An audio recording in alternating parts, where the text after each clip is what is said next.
toute chose, je voudrais dire un mot. Notre secrétaire, ex-secrétaire bien-aimée Sylvie Zaffanella, qui devait être ici, a subi une opération chirurgicale qui l'empêche d'être là. Donc Sylvie est entrée au CEA en 1979. Elle est devenue secrétaire principale sous Jean, je pense, en 95, non 95. Et elle a pris sa retraite malheureusement en 2019. Avant ça, c'était Francine qui était notre secrétaire chef. Et on a le plaisir d'avoir ici parmi nous Brigitte Valdez, Dany Bunel, et tout à l'heure il y avait Chantal Pommeau qui en a eu assez et qui est reparti. Voilà, donc c'est un plaisir de voir des têtes qu'on n'a pas vues depuis très longtemps. J'avais moi-même organisé les 40 ans du labo en 2005, parce que mon prédécesseur, Jean-Paul, ne l'avait pas fait en 2003. Donc j'ai fait en 2005 et c'était déjà un moment très sympathique, mais là c'est... Bon, plus le temps passe, plus ça devient sympa parce qu'on voit des gens... Bon, malheureusement, il y a un certain nombre de personnes qui disparaissent à chaque fois. Voilà, alors je vais parler, maintenant je passe à une partie un peu plus scientifique. Alors je ne sais pas si je le fais en français ou en anglais. Qu'est-ce que... Bon, je continue. Est-ce qu'il y a des... Bon, je continue en français ou... Oui, bon. Donc je vais vous parler de la physique statistique d'un problème général qui est le problème du transport optimal et quelques-unes de ses applications, pas spécialement en physique mais dans divers domaines. Et donc c'est un travail que j'ai effectué et que je continue, sur lequel je continue à travailler avec Patrice Kuhl, qui est de UC Davis en Californie, qui est un visiteur régulier, qui est ici dans la salle, qui me rend visite en ce moment, et avec Marc Delarue de l'Institut Pasteur. Voilà. Et donc, la télécommande ne marche pas.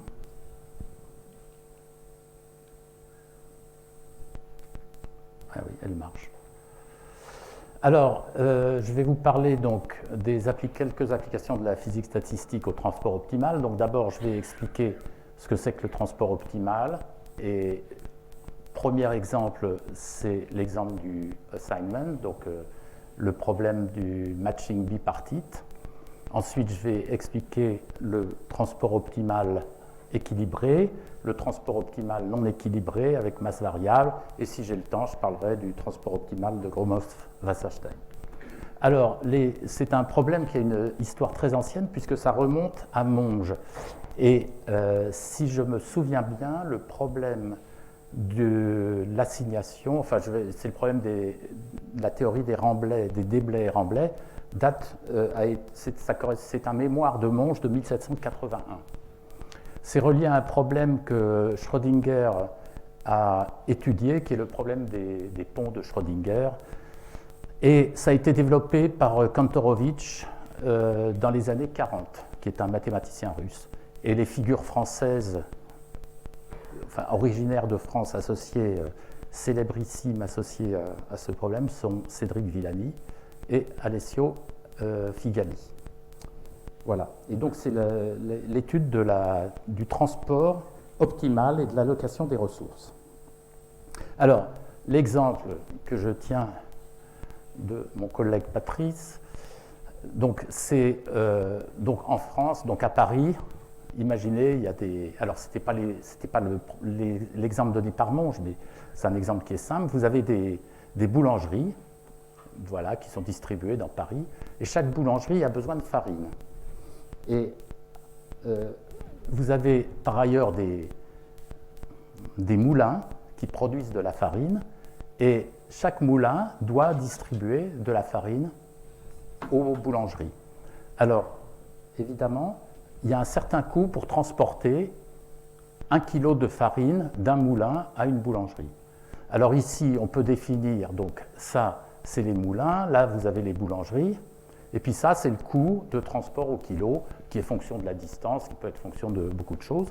Et donc la question, c'est comment est-ce qu'on va assigner, et on peut, dans le problème initial, le problème assignation, c'est comment est-ce qu'on fait pour assigner un fournisseur à une boulangerie de façon à ce que le coût total soit optimisé, soit minimal.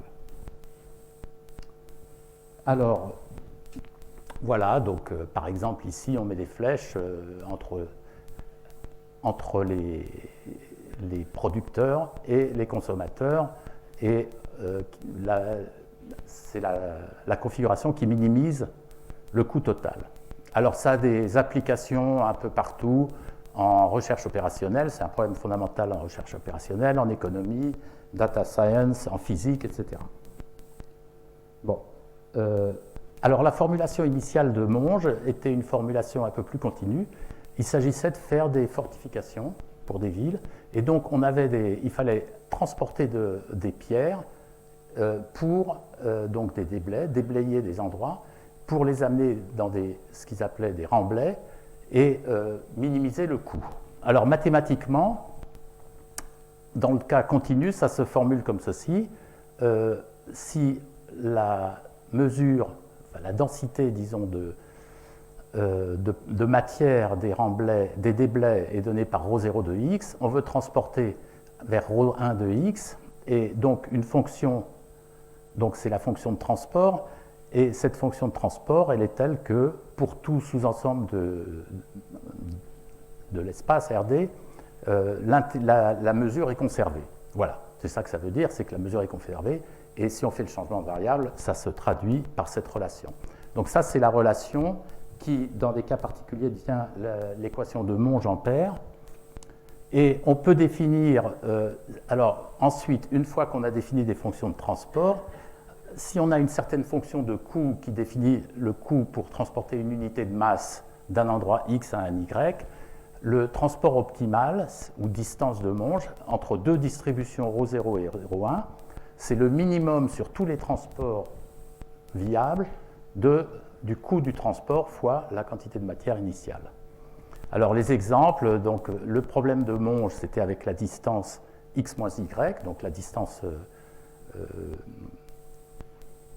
euclidienne, et Wasserstein, c'est une généralisation, c'est ce qu'on appelle la distance de Wasserstein, d'ordre p, c'est x moins y puissance p. Bon. Alors je reviens au cas discret, donc quand on discrétise ça, le problème peut se formuler plus simplement vous avez n points et n autres points, donc deux sous-ensembles différents avec n points, et il y a une fonction de coût, CIJ, qui est le coût de transporter de I à J par unité de ce que vous voulez, et ce coût est une matrice positive. Et donc ça peut être des moulins, des farines, des mines, des usines. C'est aussi, on appelle ça aussi le problème des agences matrimoniales. Comment matcher alors c'est plus très correct de parler de ça, puisque... Mais c'est... Alors, je ne sais pas si je réfère au genre ou à la biologie, mais bon. Et le premier qui a appliqué ça, qui a utilisé ce problème en physique, c'est Kostas Bakas, qui fait de la théorie des cordes. Et il y a un papier de lui qui est de 85, un PRL, où il s'intéressait à l'appariement des lignes de défaut dans les cristaux.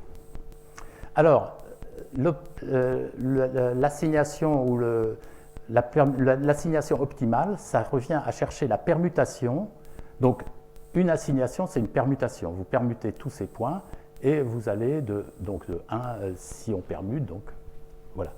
Donc, le coût, il s'agit de trouver le minimum sur toutes les permutations de somme sur I de CI, P de I. Alors, il y a un algorithme qui est appelé l'algorithme hongrois, qui est basé sur un travail de Hongrois. Et alors, on s'est aperçu en 2006 que ce problème, donc cet algorithme hongrois résout exactement le problème de l'assignation avec un algorithme dont la complexité est en n cube, où n est le nombre de points du système. Et on s'est aperçu en 2006 que le problème avait été résolu par Jacobi en 1890. Ça a été publié postérieurement posthumement en 90 en latin.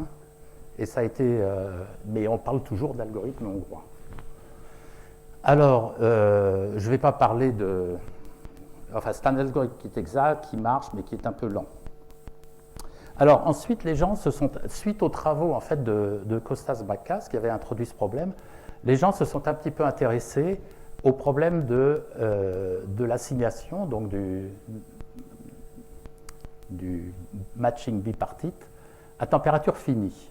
Alors, la température finie, dans les problèmes d'optimisation combinatoire, ça avait été introduit par Kirkpatrick dans des fameux papiers en 81-83. C'est le Simulated Annealing qui a eu un impact énorme dans tout ce qui était optimisation, où l'idée était d'introduire une température et de refroidir le système, quand il y a des minima multiples, de refroidir le système pour éviter de rester trappé dans un minima donné.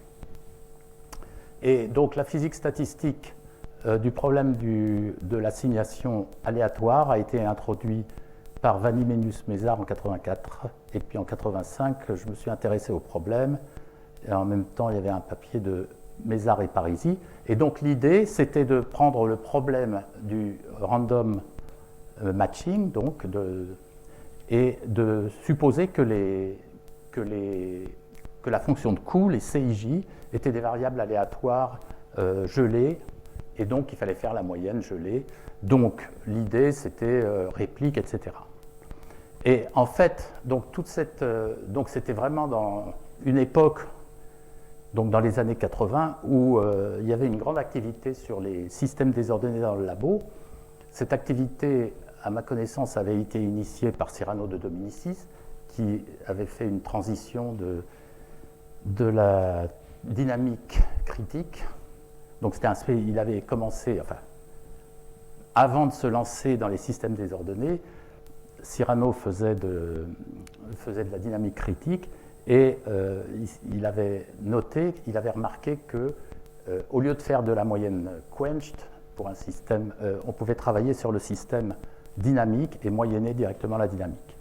Donc Cyrano avait fait des travaux tout à fait remarquables sur la théorie des verres de spin, et à l'époque, et ça a été suivi par Édouard, Claude Dixon, Jean Zinjustin, donc tout ce qui était matrice aléatoire, etc. Édouard a travaillé beaucoup avec Cyrano, Bernard qui a eu des contributions majeures dans le domaine, Thomas Garel, Jean-Marc Luc. Je ne parle pas de ceux qui sont venus après, je parle de la physique des années 80-90. Donc après, évidemment, il y a eu Giulio, il y en a eu plein d'autres. Claude Godrèche, etc. Alors, bon, je vais sauter ça, donc... bon. Alors, si on reprend maintenant, le problème, ce n'est pas de s'intéresser à des moyennes quenched, mais à une instance particulière du problème. Donc, on suppose que les CIJ sont donnés. Donc, les CIJ sont donnés. Est-ce qu'on peut trouver l'assignement optimal du problème? Donc, le problème peut se définir à partir d'une fonction de coût, CIJ, et puis une matrice d'assignation, c'est quoi? C'est une matrice GIJ, où les GIJ valent 0 ou 1, suivant que le lien est présent ou non. Et puis la contrainte, c'est que chaque I est lié à un seul J, et chaque J est lié à un seul I. Hein, c'est l'image qu'il y avait ici. Une assignation, c'est on met des GIJ, donc là, on a G11 qui vaut 0, mais tous les G12, etc. valent... G11 vaut 1, pardon, et tous les autres G1 quelque chose valent 0. Donc la somme des GIJ valent 1, et la somme sur J des GIJ valent 1 aussi.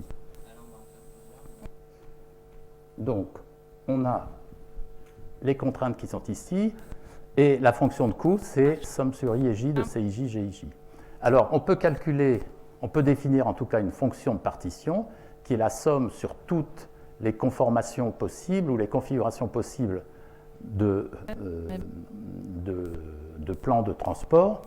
Et donc, ça, on peut l'écrire comme une somme sur toutes les configurations de GIJ. GIJ égale 0 ou 1.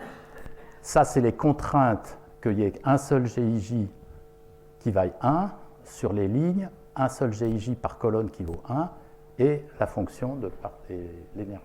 10 minutes. Bon. tu m'as rajouté 5 minutes pour le baratin du début. Ça va. Comment? Bon, donc, on introduit des fonctions delta pour introduire les contraintes, et finalement, la formule intéressante, c'est celle-ci, c'est que la fonction de partition s'écrit maintenant sur des variables qui sont des variables des vecteurs, alors que initialement les G, I, J sont des matrices, donc avec une certaine, et donc c'est des variables qui varient de moins l'infini à plus l'infini, et E moins bêta, une certaine énergie libre effective, qui est ici, et donc, alors j'ai marqué dualité parce que dans la formulation de Kantorovich, qu'on verra tout à l'heure, il y a cette dualité qui intervient. Et donc on a cette énergie libre qui est fonction des lambda et des mu, et donc comme ce sont des variables maintenant qui varient de moins l'infini à plus l'infini, on peut minimiser par rapport à lambda et mu. Alors donc, on fait ça par une méthode du Cole.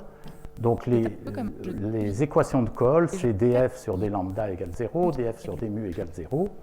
Et ce qu'on trouve, c'est que donc, les équations prennent une forme qui est relativement simple.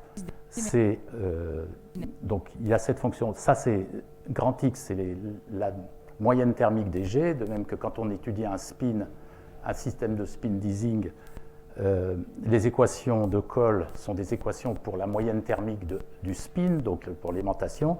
Ici, c'est la moyenne thermique de G. Donc, on a cette équation où la fonction H prend cette forme. Et les équations de Cole, les voici. C'est un ensemble de deux équations non linéaires à deux n variables. Alors, bon, vu le temps, je vais sauter. Donc, ces équations, on peut les résoudre par Newton-Raphson. Ensuite, on fait un annealing, on part de haute température, on diminue la température. Et ce qu'on peut montrer, c'est que quand la température décroît vers 0, eh bien, en principe, on tend vers l'énergie du système optimal. Bon, je vais passer sur toutes les subtilités liées aux dégénérescences, etc., parce que le temps est court. Donc, voilà.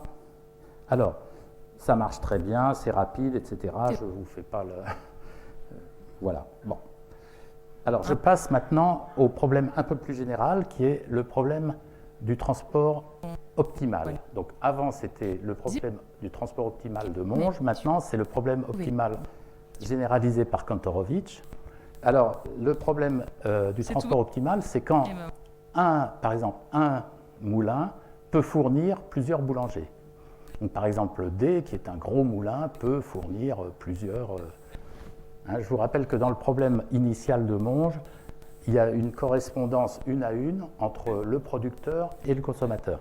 Ici, un producteur peut fournir à plusieurs, et une boulangerie peut recevoir de plusieurs fournisseurs. Alors, donc, est-ce que je... Bon, je vais sauter ce... Je vais passer directement à la formulation discrète. Donc, le transport optimal, c'est... donc, vous avez N1 points. Alors, on n'est pas obligé d'avoir le même nombre de points. On peut avoir N1 points ici, N2 points ici. Chaque point ici a un output donc, qui est M1 de I. Donc, on peut fournir plusieurs consommateurs ici, mais la somme de ce que reçoivent tout le monde ici, de celui-ci, doit être égale à M1. De même, chaque consommateur reçoit de plusieurs fournisseurs, et ce qu'il reçoit, la somme de ce qu'il reçoit, c'est sa consommation maximale. Donc, maintenant, les plans de transport, ce qui caractérise un plan de transport, c'est que, donc, si on normalise la somme totale de tout ce qui est échangé par 1, c'est-à-dire somme sur I de M1I, alors M1I, c'est la production complète du numéro I, et M2J, c'est ce que reçoit maximum, c'est exactement ce que reçoit chaque site J. Donc, là, c'est une condition de balance, donc ça veut dire que ça, voilà. Donc si on suppose que c'est 1, on peut toujours rescaler. À ce moment-là, les G, I, J sont entre 0 et 1. Et la contrainte, donc, c'est que somme sur J de GIJ égale M1 de I. Hein. Donc tout ce qui sort, la somme vaut M1 de I. Ce qui rentre, c'est M2 de J, et c'est balancé, et les GIJ sont entre 0 et 1. Et les M1 et M2 sont donnés à l'avance. Donc, les caractéristiques de chacun des ensembles de points sont fixées à l'avance. Voilà. Alors, bon, on peut encore faire toutes les manipulations habituelles, mettre les fonctions delta qui imposent les contraintes, exponentier tout ça, et on a le transport optimal à température finie qui est obtenu en minimisant cette équation par rapport aux deux n variables, aux n1 plus n2 variables, lambda et mu. Bon, alors les équations de Cole prennent une forme qui est très semblable aux équations initiales, à part que c'est des choses qui sont moyennées, et la fonction g moyenne a cette forme. Bon, il y a des parties techniques pour la résolution, etc., que je vous épargne, et ça peut se résoudre assez facilement. Enfin, ça peut se résoudre.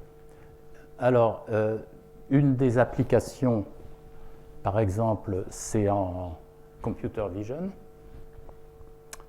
Alors, par exemple, là, pour les gens qui s'y connaissent un peu, il y a des chiens et des chats. Alors, si vous jetez une pièce, ben, vous avez raison, à peu près 50% du temps. Il y a 15 ans, ou un peu plus, les ordinateurs, les réseaux de neurones ne faisaient pas beaucoup mieux. Et aujourd'hui, eh bien, les ordinateurs font mieux de 99% avec les réseaux de neurones, le deep learning. Mais je vous montre quelques problèmes challenging. Par exemple, dog or muffin. Hein, c'est pas évident. Alors, il y en a un autre qui est très dur aussi, c'est puppy or bagel. Donc ça, c'est un bagel, mais ça, c'est un puppy. Là, vous voyez, c'est pas trivial du tout. Et je vous en montre un troisième quand même pour vous montrer quelques challenges. Donc, le pain au chocolat, sloth, c'est les paresseux. Donc là, je vous laisse deviner. C'est pas toujours évident. D'ailleurs, on avait des petits pains au chocolat ce matin. On pouvait se demander. Bon. Alors, il y a un certain nombre de benchmarks pour tester ça, et vu l'heure, je vais passer rapidement. Donc, les benchmarks, si vous voulez, c'est qu'on donne un certain nombre d'expressions et on prend 213 images en l'occurrence, ce sont biologiquement des femmes, des modèles féminins, et on leur demande de prendre ces expressions, et après il s'agit pour l'algorithme d'essayer de détecter les différentes classes voilà. Et donc ça marche assez bien. Donc ce qui est bleu, c'est ceux qui se ressemblent beaucoup, donc il y a bien une clusterisation, mais vous voyez que par exemple, quand les cheveux sont longs et couvrent les oreilles, ça peut être confondu. Alors, c'est pas cela, mais par exemple, ici, vous voyez que ça, c'est bien clusterisé, mais là, eh bien, ce genre est clusterisé avec celui-là. Mais je voudrais passer un petit peu à la suite. Alors, quand on compare des formes avec le transport optimal, donc ça, c'est une vache qui est très connue, qui s'appelle Spot. Et pour comparer des femmes, donc ce qu'on fait, c'est qu'on peut avoir une triangulation des surfaces. Donc ici, on a S, T, voilà deux triangulations différentes qui n'ont pas nécessairement le même nombre de points. Et on peut définir donc, comme distance la distance de S et T, donc la distance euclidienne par exemple. Et puis donc le transport optimal, donc on prend la distance minimale, donc le G qui va minimiser donc le plan de transport qui minimise cette distance, donc ça c'est une distance. Et puis ensuite, on minimise cette distance sur les translations et rotations. Et ça permet de définir une vraie distance entre deux images. Alors, évidemment, si on compare un objet comme ça et la tête, eh bien, ça ne va pas très bien marcher. Donc, on peut... Alors, pourquoi? Parce que l'un est essentiellement un sous-ensemble de l'autre. Et le résultat, c'est qu'il n'y a pas de reconnaissance, il ne peut pas reconnaître la tête, il compare vraiment globalement une image à l'autre. Alors, pour empêcher ça, ce qu'on fait, c'est qu'on met des masses variables. Parce que, essentiellement, ce qu'on voudrait, c'est mettre de la masse uniquement sur cette partie, évidemment, et sur la figure complète, uniquement sur cette partie. Et il faut que le système soit capable de choisir ça et de le faire lui-même. Donc, pour faire ça, eh bien, ce qu'on fait, c'est qu'on met des masses, donc les masses qu'on avait assignées, on les laisse variables, et on va laisser le système se débrouiller pour trouver quelle masse il faut assigner pour optimiser la distance entre les deux objets. Alors, pour que ça marche, il faut rajouter un terme gaussien voilà, pour empêcher un certain nombre de choses dont je ne veux pas trop rentrer dans les détails. Mais donc, on fait toujours la même chose, on résout les équations de Cole et on regarde à basse température. Alors, par exemple, si on regarde des comparaisons d'images, donc ça c'est un centaure et un cheval ou un centaure avec un homme, si on prend avec masse fixée, vous voyez que ça marche très mal. Et si on essaye avec des masses variables, donc le système va bien assigner les parties cheval aux parties cheval et les parties humaines aux parties humaines. Et si on reprend la spot, donc là, il essaye de matcher, et vous voyez que là, il match la tête sur la tête, et les masses. Donc effectivement, ça c'est les masses, donc il met la masse uniquement sur la tête, il ne met pas de masse sur le corps, alors que dans l'autre image, la masse va partout. Voilà. Bon. Vu l'heure, et je pense qu'il me reste 0, donc je vais conclure, je saute. J'avais été un petit peu optimiste. Voilà. Donc, la conclusion, c'est que je pense que la mécanique statistique est un cadre naturel pour étudier tous ces problèmes d'optimisation, les problèmes d'optimisation combinatoire. Alors, ça a été beaucoup utilisé dans les années 80-90, comme je le disais, pour étudier, parce qu'à l'époque, on s'intéressait particulièrement aux moyennes quenched, à la thermodynamique, etc. Maintenant, ce qu'on fait, c'est qu'on regarde des instances particulières, des problèmes particuliers. Bon, il y a évidemment d'autres méthodes pour résoudre ces problèmes, en particulier les méthodes standards, c'est les méthodes de Sinkhorn, ça s'appelle, et ça utilise une régularisation anthropique qui est un peu phénoménologique. Notre méthode marche mieux et plus stable. Voilà, et pour faire du matching local, on peut utiliser les masses variables, et je ne vous ai pas parlé de Gromov-Wasserstein, qui marche extrêmement bien, mais qui demande des gros ordinateurs. Voilà, je vous remercie pour votre attention.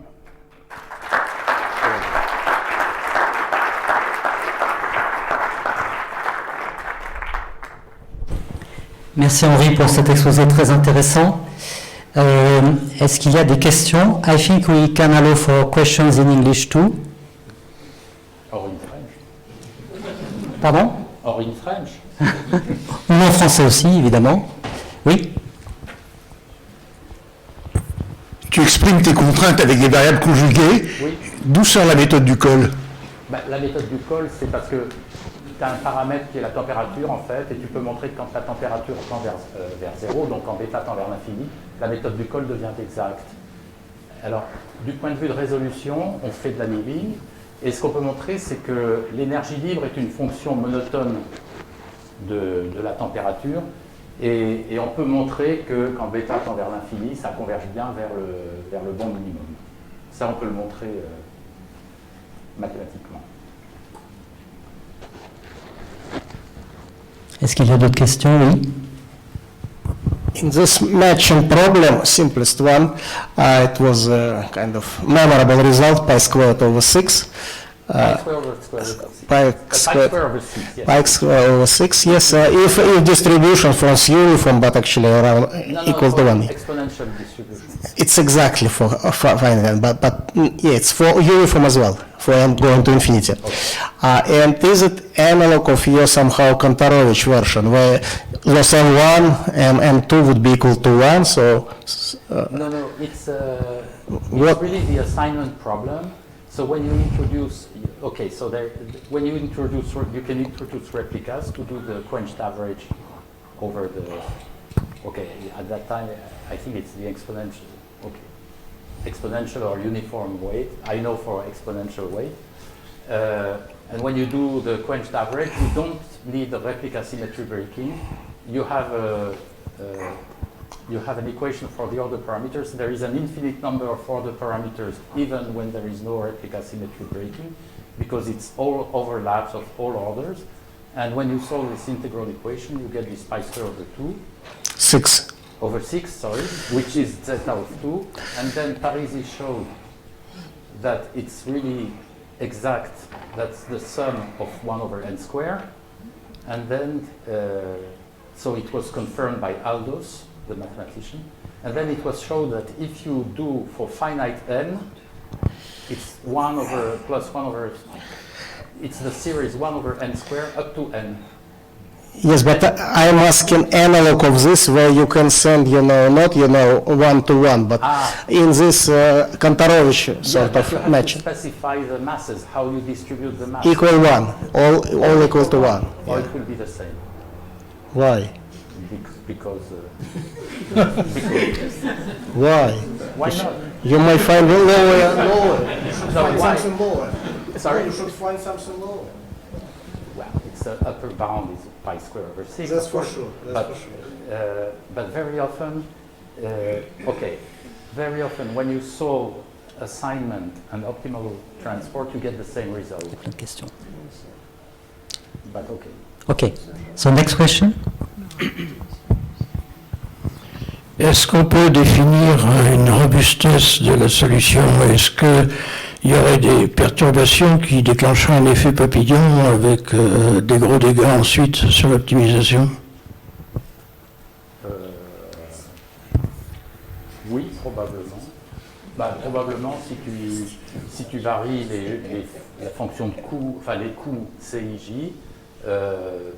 Alors, je pense que les coûts sont continus en fonction des CIJ, mais par contre les plans de transport peuvent changer complètement. Mais la valeur de la fonction minimale est assez robuste, mais le plan peut être complètement réarrangé avec des petites variations. Dernière question.